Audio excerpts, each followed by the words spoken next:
Mayabong nakakahuyan at luntiang pastulan, sino ang mag-aakalang dati itong imbaka ng kemikal?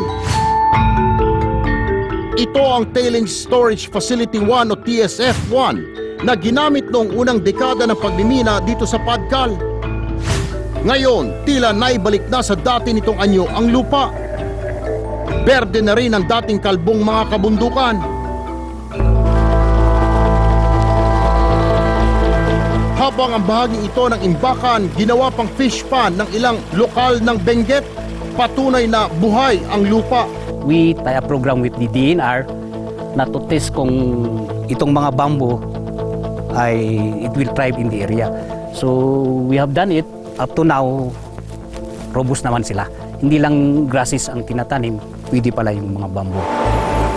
Ayon sa DNR, kaakibat ng responsableng pagmimina ang rehabilitasyon sa mga lugar na pinagminahan.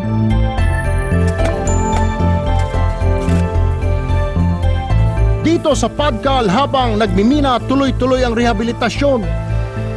Katunayan, may programa raw sila para sa reforestation na nagsimula pa noong 1987. Dito sa kanilang forest nursery, iba't ibang uri ng puno ang inihahanda nila para itanim sa iba't ibang bahagi ng tuba dito sa Benguet.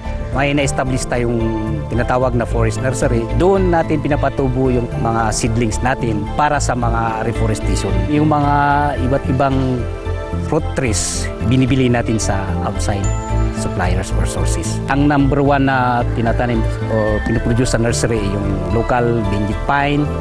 We have this Gemelina, yung mga ipil-ipil, acacia, spectabilis, at mga bayabas, ang native guava.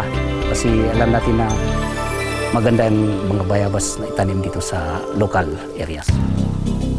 Patuloy din ang pagpapatibay sa mga tailings storage. Pati yung mga dikes niya, tinataniman natin din ng kagaya nito para ma-stable siya. At the same time, yung mga concreting activities doon to make sure na hindi na maulit yung nangyari noong last August 2012.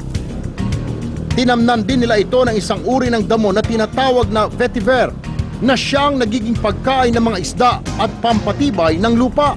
Yung mga root system kasi doon na nagpo-float, tapos yung mga fish din doon sila kumakain.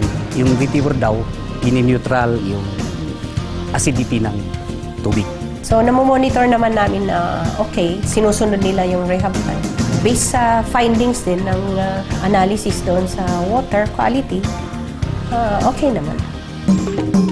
Bukod sa mga produktong pang-agrikultura, pag-aalaga rin ng hayop ang isa sa pinagkakitaan ng mga taga rito.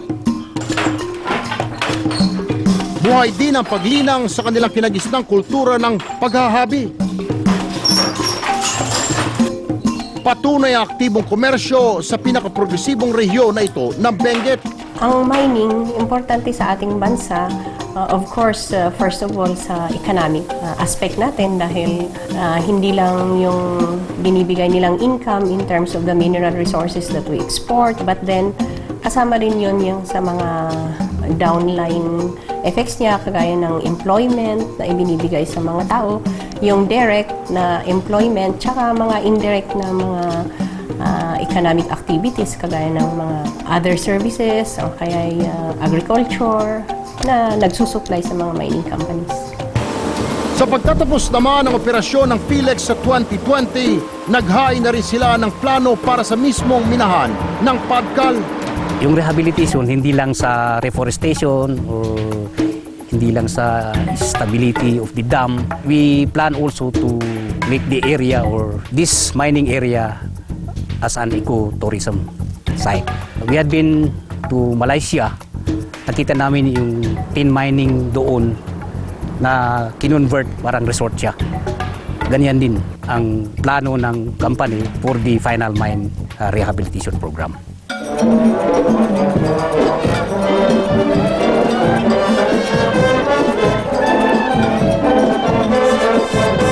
Kasabay ng pagdiriwang nila ng kapistahan, nasaksihan ko rin ang ritual na tinatawag nilang kanyaw.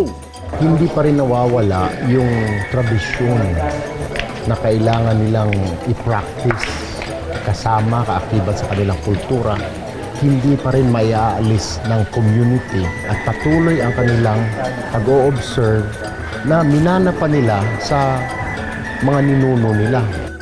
Ang tradisyong ito na buhay pa rin sa modernong panahon, tila may kukumpara rin sa magkakabit na relasyon ng pag-ani ng ating yaman at pangangalaga nito.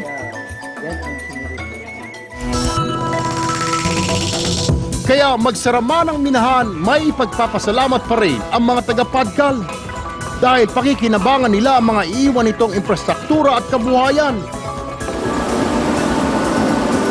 Patunay na ang responsableng pagmimina ay di lang pagkuha ng mineral mula sa lupa, bagkos ito ay pagpupunla sa yamang yayabong sa bawat residente at katutubo gaya ng minerong si Mang Manuel. Ang mag-asawang magsasaka na sina Aling Norma at Mang Brando at si Engineer Austin. Hindi may kakaila na malaking bahagi ng pag-usad ng buhay ng tao ay ang paggamit niya ng yamang mineral. Pero sagutin niya sa kalikasan ang responsibilidad na pangalagaan ang biyayang ito. Ako po si Erwin Tulfo at ito ang Yaman ng Bayan.